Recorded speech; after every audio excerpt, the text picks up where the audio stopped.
this one evolves. Death Aura does have the boosty zones, the speed zones in the middle of the map. Not the most impactful, but definitely movement through the middle of the map.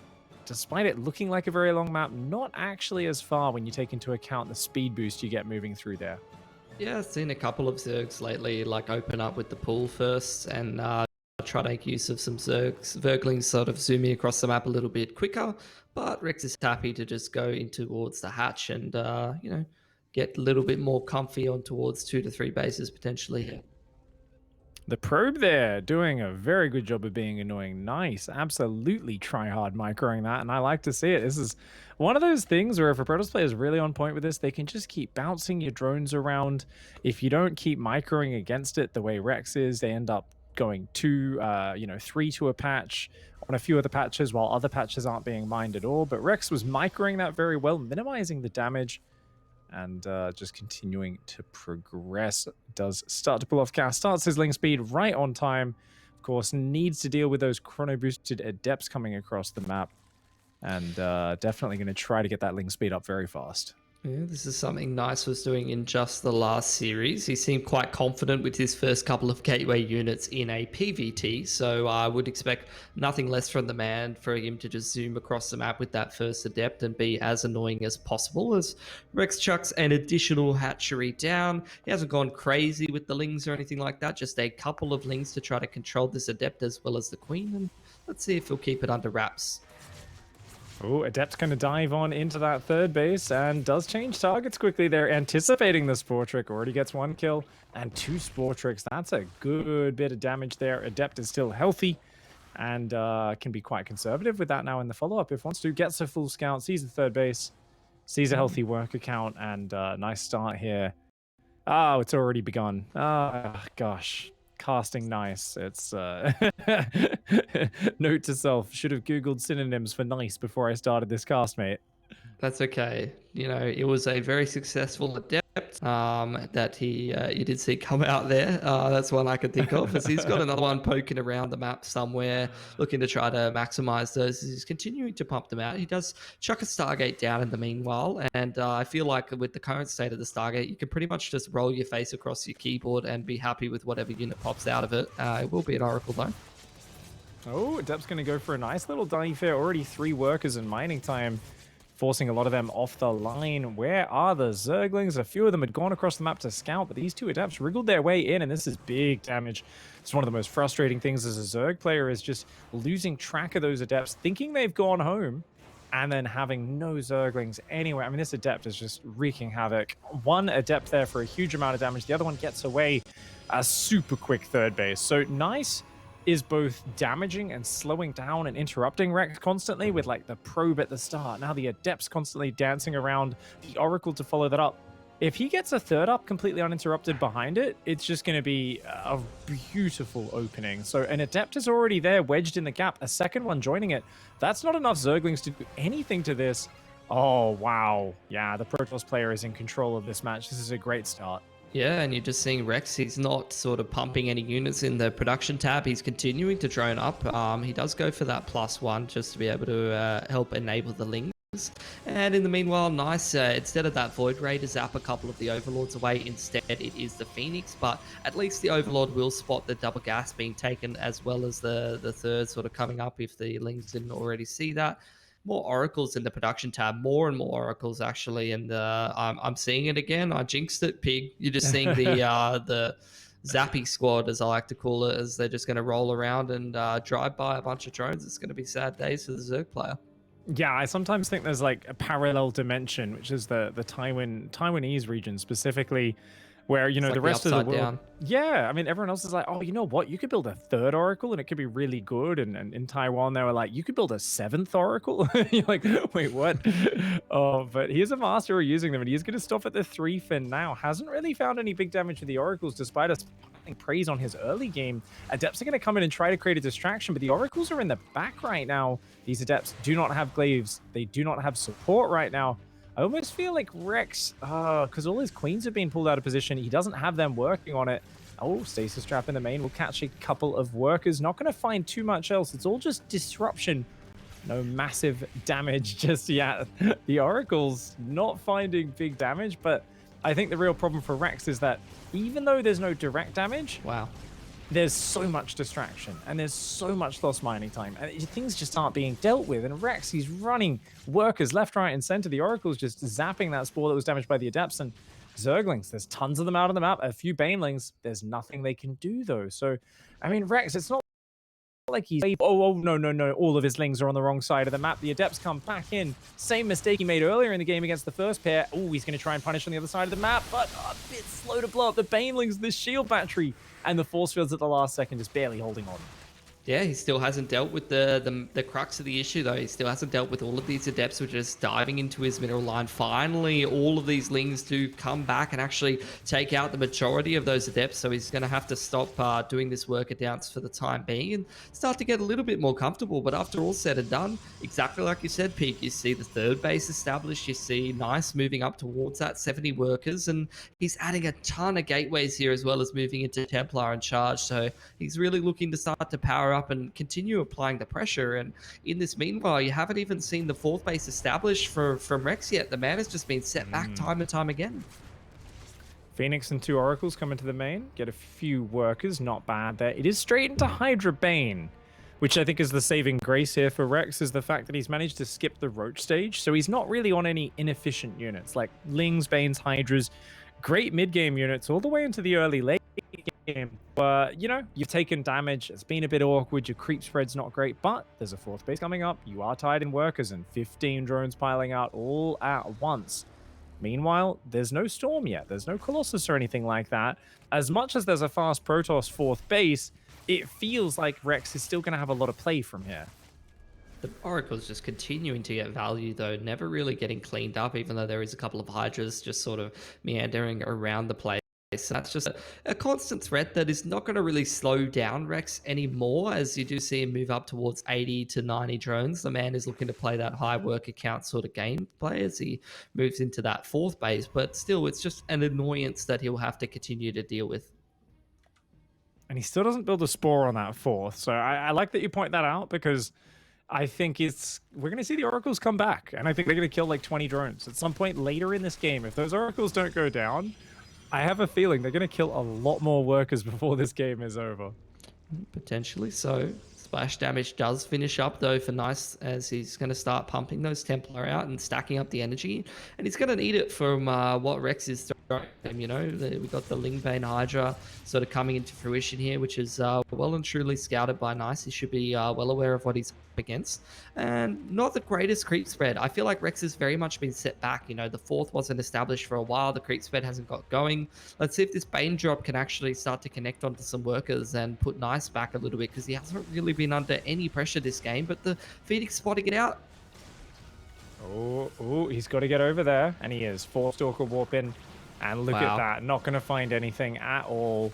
Complete shutdown there. These moves, I mean, that's normally a good move, but with the Phoenix there, it was a real bummer, because he wasn't attacking anywhere else. No distraction. Now, you can see Rex is feeling like he needs to go do something. He's got his +1 range almost done. He's got his +2 melee. He's got a ton of Hydras. He's now making Banelings, but he does not have a massive Baneling count. And I think looking at this defensive setup, I kind of go, ooh, if I'm a fan, like, please make a Great Aspire, like get an Infestation, go Hive, take a 5th base, make 100 drones. You're not going to crack through this. It's mass stasis trap, storm, cannon, battery on every side.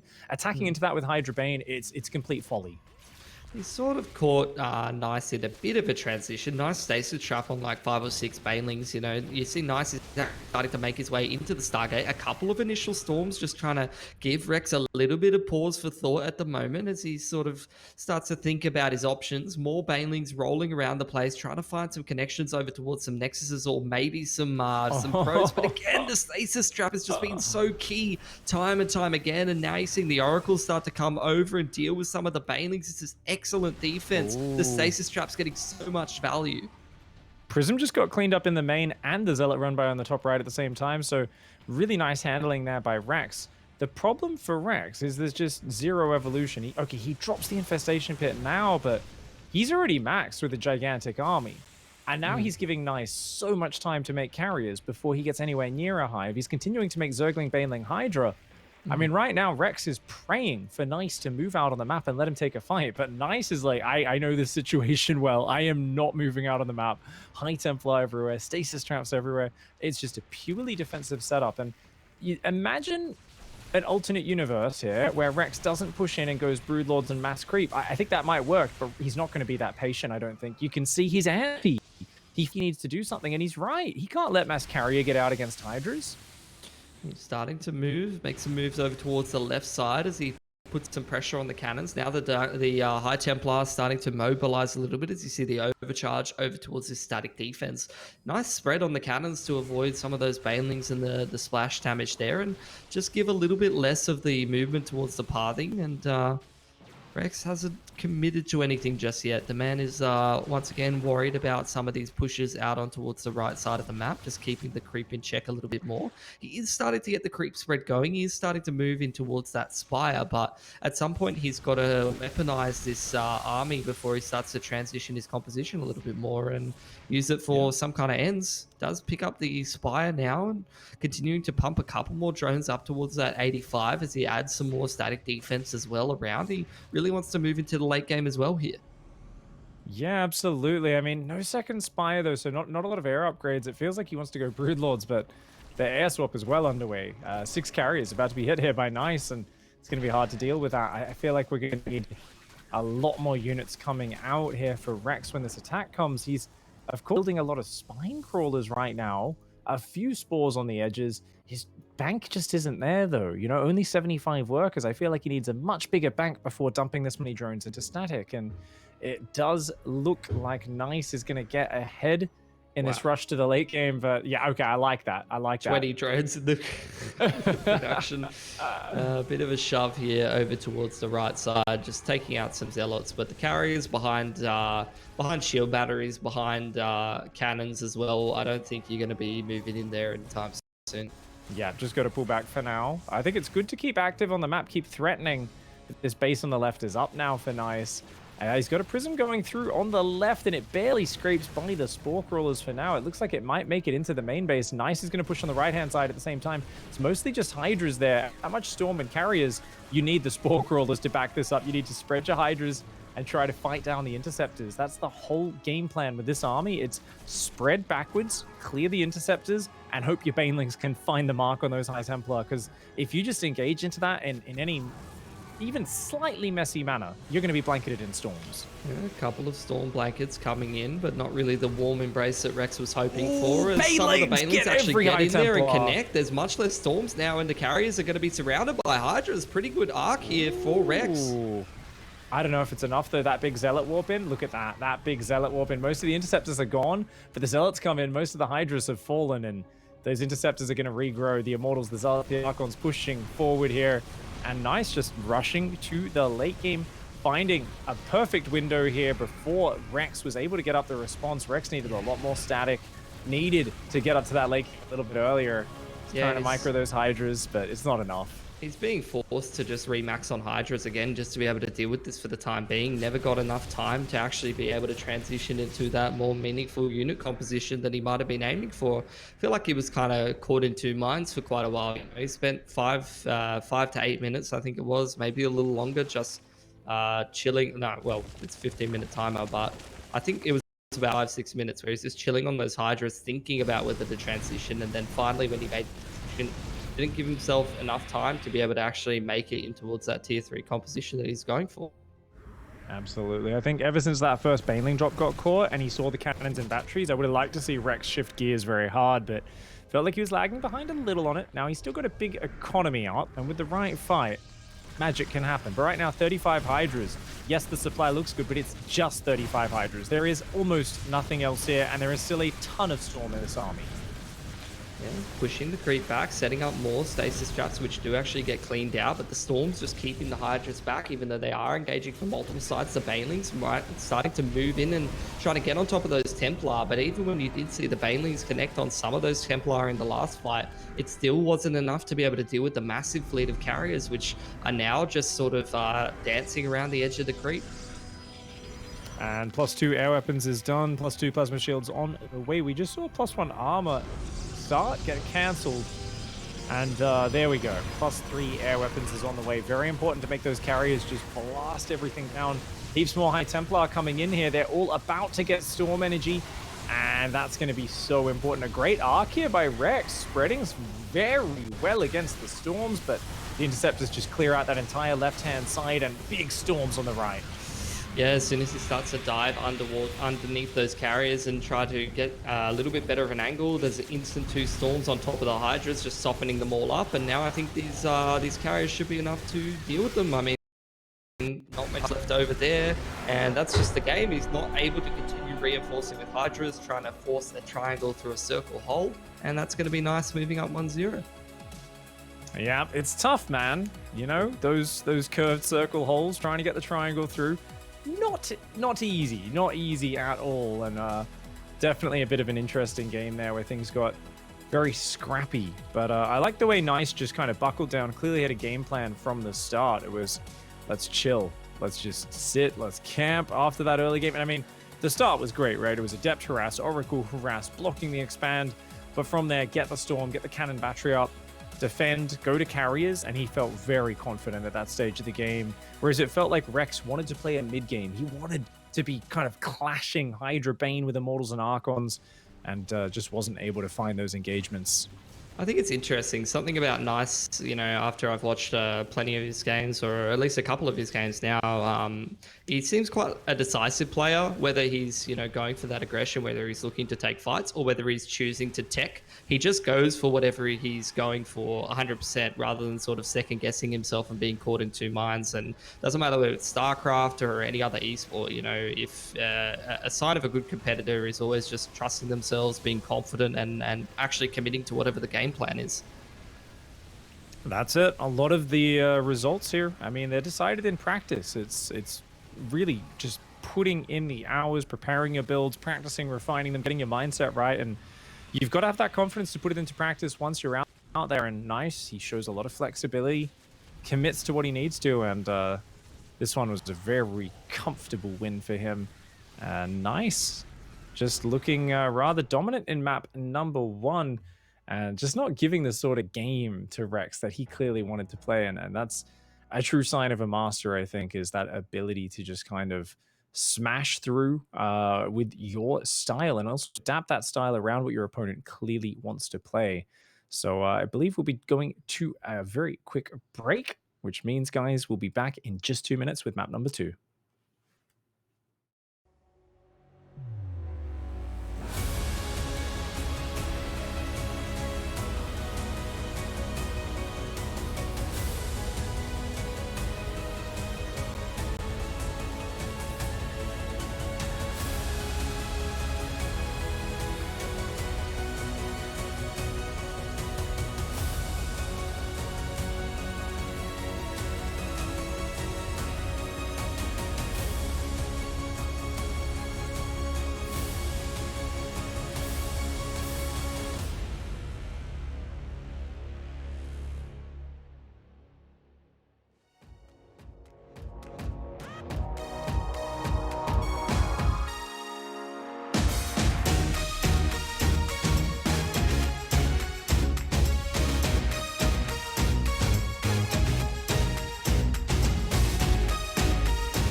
Welcome back to the DreamHack Masters, and we are here continuing a Protoss versus Zerg. It's Nice versus Rex, and Nice look dominant in map number one. One of the best players in this region, one of the guys who has actually taken the fight to Haas regularly, and even very occasionally taken him. Rex, of course, one of those guys who has often been trapped in the top 4 and the top 6. But if he could take down Nice here, if he could bring this back, it would be a huge step for him in his career. Yeah, for sure. He showed some decent form in towards that first game. Keen to see if he's going to sort of reflect on that one and see how he wants to proceed. Should he, get harassed a little bit like you saw in those earlier parts of the game, the Adept and the Oracle really getting a lot of bang for their buck and slowing him down up in towards that game state where he did get towards the Hydras and then sort of caught in two minds perhaps. Definitely wasn't able to find the transition against this man because he locked down all the doors, shut down the Baneling drop, shut down every attempt to find damage. In the top left, representing Alpha X, it is Nice.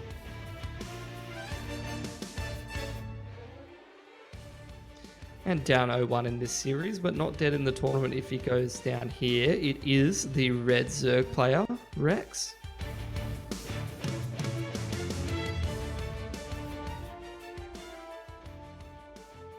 And Nice literally was blocking his expansion at like 35 seconds.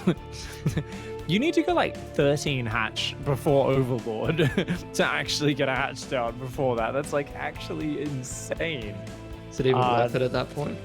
I don't think so at all. I mean, like, it's so funny because I feel like Nice is just like, nah. Like, I know it's so much more uncomfortable defending a third and a natural. My Adept gets to dance between. Like, it feels like he's just like, yeah, it delays everything a few seconds. My minerals is a bit later. But just putting the Zerg in that awkward position, Nice seems to value it a lot. And I think with the way he dances the miracles around, it makes sense. I think it's a great way of playing the game. He's even going to go Cybercore before Nexus here. Wants to get that Adept right across the map. Could even pair that with a pylon block on the third base on the natural. And then basically, just as the pylon goes down to the Lings, if you're quick enough, your Adept can shade in and block the expansion from going down. Yeah, I noticed that last game as well, just seeing the Cyber Core before the Nexus, and I guess it all kind of culminates, like you said, in just enabling that Adept pressure to be a little bit more effective. And I mean, judging by that last game, who can blame him? He utilized it pretty well. I want to see if Rex is going to actually commit to a couple of more Lings this time around, because I felt like he never really had enough Lings to get on top of some of those Adepts, or maybe they were in the wrong position at the time when you see the Adept pressure come in. So hopefully he's a little bit more ready for it. He should be pretty familiar with Nice's playstyle, being in the same region as him anyway, but maybe this time around he's just going to be a little bit more on top of it, and hope to see him find a little bit more damage in the early to mid game rather than just Nice sort of painting him into a corner. We'll see how that goes. There's a Twilight Council on the way. No sign of really wanting to invest a lot in scouting here from Rex. So I think Rex is just going to play a very middle-of-the-road standard build order. Depth comes up in towards the main base. He's going to look to start picking off that Creep Tumor. Creep Tumor gets very low, barely survives. Yeah, good to get that out nice and early and just sort of start to connect those bases. Wouldn't want those first 25 energy to be all for naught. And connecting those bases up will definitely help defend some of this harassment. Two Adepts do shade in. Well, I thought they were going to finish the shade, but with actually some of those things popping out of the larvae, they do decide not to. Nice to see these Adepts, though, starting to whittle down that Zergling count and maybe create some opportunities in the future. Okay, we got to stop going across the map with these Lings, Rex. That really punished him in the early game. He's going to do it. I mean, it can work out. This is not enough to kill those Adepts, though. And he's got to be wary of these Adepts hiding on the map is one of the big things. So that's what really cost him in the last game. And is this just going to be a proxy gateway to warp in? Oh, this version. Oh, no. Oh, this is... Oh, I mean, yeah, this used to be classic specialty. Was in a series mixing in a Glaive Adept build, but saying, you know what? Building a Robo and a Warp Prism is really expensive. Instead, I'm just going to build a Pylon and a Gateway hidden on your side of the map. And yeah, it's a big gamble, but if you get away with it, it's so powerful. Was that like the period where everyone was glaive adepting so much that you had to find a million different ways to do the same glaive adept build and all these different timings and just screw with your opponent's head? Yeah, it was definitely like, I'm thinking it was maybe a little after that period where it was really popular, but then the Zergs went back to being really greedy and skipping roaches every game again, and it was some of the Protoss players' solution. He finishes that Adept Shade on top of 4 Queens. Not sure that was ideal, and he does actually recall back towards the main, so might miss a bit of a timing here. He's going to shade back out onto the map, and as that gate does finish up, he is going to get a couple more walk-ins, and he is actually following this up with a Robo and a Darkshine, but it's scouted. One Ling just looking around for proxies, smelling a bit of fish perhaps. Yeah, I mean, right now, Zerg is actually down 7 workers, so Nice is kind of in this mindset of gotta go. But in fact, if he had the information we had, he would want to back off. He does not want to commit here. Oh, the Lings and Banes are quite far back, though. He goes in. The Banelings just aren't quite ready. Oh, he's got to get out of there. Yeah, the Lings trying to wrap around and actually hold the Adepts in position, but unfortunately not enough of them left over to allow the Banes to actually get on top of them. The Shade does get finished, but a good split of all of these Adepts, not allowing the Banes to get decent hits in. The Queen's sort of struggling to get back into position. Surely he doesn't finish that Shade. He actually does finish the Shade over towards the Natural. Oh, he's got to spread him again. There's still 4 Banes left alive. I think Nice has stayed caught, but oh, great spready once again. The Gymnast Protoss. He's bringing more Adepts in on the third at the same time. These ones get back in the main, and I mean, Ling Bane is great if you can get one big sudden shutdown surround on the Adepts. I think Ling Bane's so good versus one round of Adepts. But when they keep coming in, it's brutal, and oh, dude, DT's in the Natural. They're going to get the Spore Crawler. Oh my god. Yeah, there's going to be no detection down there unless he relocates that Spore, and that's exactly what he's going to do. He picks up the Spore straight down towards the Natural. No lair even in production. That Spore in towards the third does get picked off, so only one Spore offers any detection here to Rex, and he has no way to be able to deal with this Adept and Dark Templar pressure. It is a couple of Immortals being pumped out as well, so there's going to be a bit of a charge shot follow-up. Dominant performance here from Nuts. Just really great build order. You know, he's not playing super safe or anything as the favorite. Just going in, committing to his aggression, and finding weakness at every single moment. DTs and Adepts just dancing around him. I mean, Rex is dead. He hasn't been able to mine his third the last few minutes. Yeah, he's kept some workers alive, but behind this, Nice up on 50 probes. He's continuing to pile on the damage. And look at that, even comes in with that Prism, dropping DTs on top of the Queens. Multiple Queens falling, picks up the DTs at the last second. Great play. Yeah, it's going to pick off that third. Drones being pumped away there by Rex to try to even up that worker disparity as a couple more spores go down to aid the detection, but with no third base to saturate, Rex is in a really rough position. Now is where that third punch does come into the equation. Oh, actually, I thought it was going to be a follow-up push with a couple of Immortals and Archons, but actually, you see, Nice, he drops that Nexus, and he's not quite probing up just yet, but this is where the Archon drop, just trying to keep Rex busy as he establishes himself an additional Nexus, perhaps. Yeah, I think there might be a few probes added in, but I think you're right that there will be a follow-up push. Nice is ahead, and he's not one to just sit there and go, oh, better play it safe and take more bases. No. He knows he's got such a lead that the easiest, the most sure way to victory is to push across the map, and at the very least, put your army, you know, in his face, start taking some nice trades. You can probe behind that. You can expand behind that if you need to, but he's quite confident he won't have to. 4 Archons, 2 Immortals, a couple Sentries, a ton of Charge Zealots, and there is a handful of Lings, Banes, and Queens. The desperate attempt to defend from Rex, spreading out the Queens, the Banelings trying to find the Zealots. They do find a few of them. The Zerglings come forward, a valiant defense, but it turns out when they have more Archons than you have Zerglings, you are dead. Unfortunate. Nice does take that 2-0. Very, very convincing stuff from him in both of the games. Not really letting Rex get comfortable, not really letting Rex get rolling. I think he only allowed, in the 5 games that I watched of him today, he only allowed Expect to get comfortable in one of them. All of the other games, he was constantly applying pressure and making his will allow him to advance out of this group. Yeah, dominant performance once again there. And does get out of the group in first place. Of course, down in the other side, actually, Mystery Man took the first map against Expect, by the way. It's a big surprise, I think. Mystery Man kind of coming far out of left field, and Expect's been looking so good that I was not expecting him to drop any maps there, but that's going to be, of course, continuing on the B stream, I believe, as we speak, which is an exciting match. That's awesome to see. Yeah, you're just seeing more and more name puns come into the equation with Mystery Man coming out of left field and winning himself some games. So keen to see if he is actually going to take that series and give us a bit of ZVZ actually for that decider game, perhaps. Yeah, it's not really what we expected today, but we are getting some nice games nonetheless, and looks like this Protoss player is the wrecked of this series. Yeah. Okay, I'll stop. It was clinical though. It was dominant performance, nice as just all over it, dude. And I definitely would not want to be in the ring with him. These openings are very dynamic, very different openings, but always disruption seems to be at the key, right? Force the third on an awkward location. The adepts are in there. I actually really like the way he did a 4 adept pressure early as well. Even though it got shut down and recalled, it was just like this, like, hey, this isn't the real push, but I'm going to go out anyway just to like throw you off and mess